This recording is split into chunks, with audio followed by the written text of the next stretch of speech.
सच्ची पूजा। वृंदावन के एक मंदिर में मीराबाई ईश्वर को भोग लगाने के लिए रसोई पकाती थी। वह रसोई बनाते समय मधुर स्वर में भजन भी गाती थी।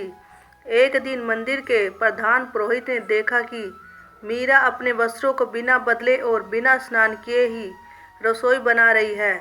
उन्होंने बिना नहाए धोए भोग की रसोई बनाने के लिए मीरा को डांट लगा दी। पुरोहित ने उससे कहा कि ईश्वर यह अन्न कभी ग्रहण भी नहीं करेंगे। पुरोहित के आदेश अनुसार दूसरी बार मीरा ने भोग तैयार करने से पहले न केवल स्नान किया बल्कि पूरी पवित्रता और खूब सत्कर्ता का ध्यान रखा। शास्त्रीय विधि का पालन करने में कहीं कोई भूल न हो जाए, इस बात से भी वह काफ़ी डरी रही।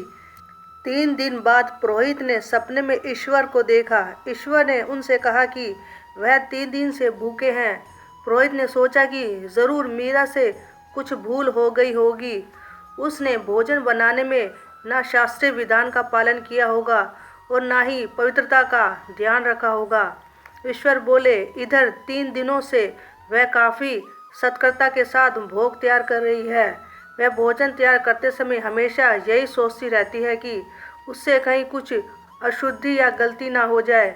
इस फेर में मैं उसका प्रेम तथा मधुर भाव महसूस नहीं कर पा रहा हूँ, इसलिए यह भोग मुझे रुचिकर नहीं लग रहा है।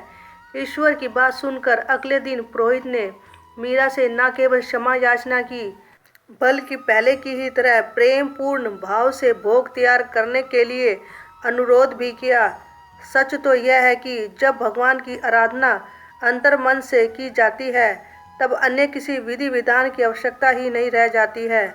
अभिमान त्याग कर और बिना फल की चिंता किए हुए ईश्वर की पूजा ज़रूर करनी चाहिए।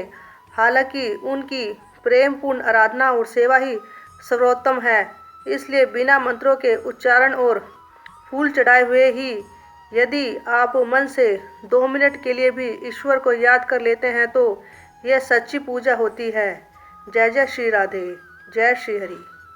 अगर वीडियो अच्छी लगे तो चैनल को लाइक सब्सक्राइब करके बेल आइकन पर क्लिक करके ऑल पर क्लिक करें।